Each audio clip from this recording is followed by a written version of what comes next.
Yeah, first I just want to appreciate y'all for coming out to even want to talk to me. That means a lot, especially in the journey that I've had as a coach.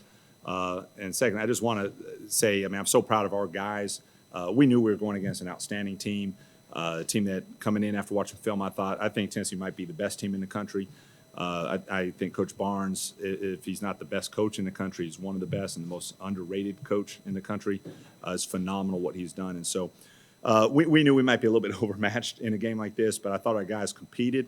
I thought we played extremely hard, and I thought we battled even to the end. And, it's funny, even in a locker room after a loss like this where we probably didn't come in expecting to be able to win, you've got some heartbroken guys in there because they're competitors and they gave what they could. Didn't make enough shots, and a lot of that's a testament to Tennessee's defense. But I'm very proud of our guys.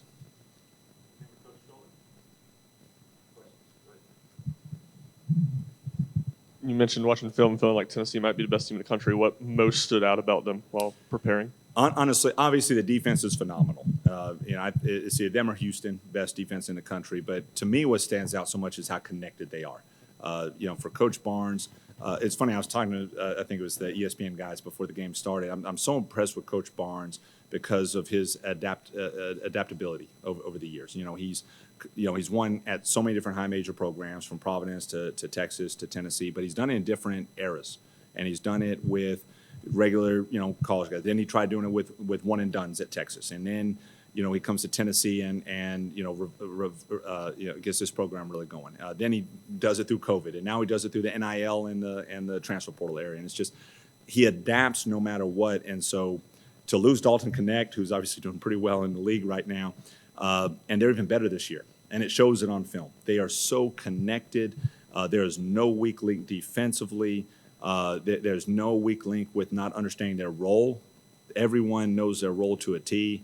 I'm just so impressed by that team and how Coach Barnes coaches them. Surprised at how connected they are, given how much roster turnover there was, how many new guys. How hard is it to get teams to that point? Oh, extremely surprised. But again, it jumps out from the film. It jumps out when you start watching them. It looks like they've been together for 4 or 5 straight years with all those guys. And again, a testament to that coaching staff and to their culture and to the program, and not with a ton of 5-star guys, and they just do it with some homegrown guys like Meshack, who averaged I think 4 minutes a game as a freshman. They said that's our guy, and he just grew in the program, got better and better and better. And obviously Ziegler, this story speaks for itself on there, but so connected, so surprising that they are where they are right now. But my gosh, they are connected and they're really good. It's fun. It's fun to watch. It's not always fun to try to score against, but it's very fun to watch.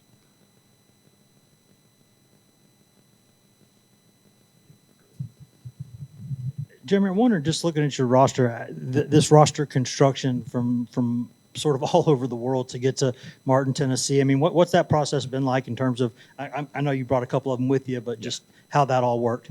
Well, it's a great question. A couple of things. One, we knew the only way to be old is to either grow older with the team or take a bunch of transfer portal guys. And we knew we probably weren't in the position to take a lot of fifth-year seniors that were going to be good enough to necessarily win the league, and then we'd have to start over and do it again. So we brought in all those international guys and brought in a lot of junior college guys to grow within the program and hopefully get a lot better by conference than we are in first semester and be a whole lot better by year 2 than year 1. And specifically to the international, I'll be honest, I fell in love with the EuroLeague game and the European game about 10 years ago. My wife is from Latvia, in northeastern Europe, and just fell in love with the EuroLeague game and the beautiful basketball that's played out there. And so we started recruiting European, a number of years ago, over a decade ago, and have just found those guys really have no ego and generally just compete and have very, just understand the game of basketball at a high level. And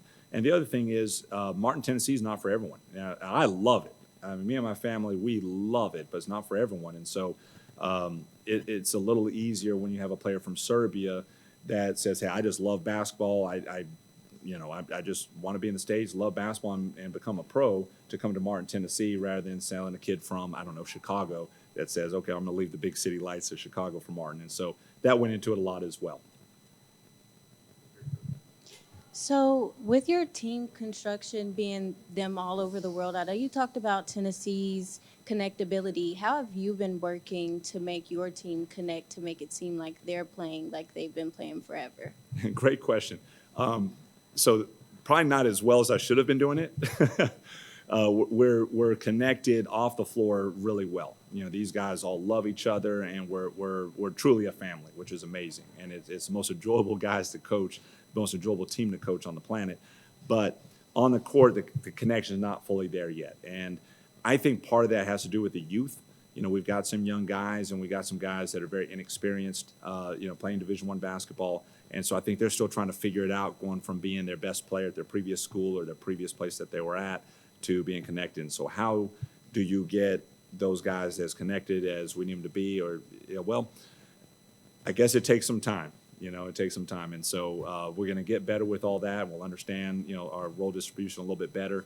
And hopefully our guys will really continue to be connected. And our goal, especially at our level, and we're in a great conference in OVC, but our goal is we want to be our best starting conference play.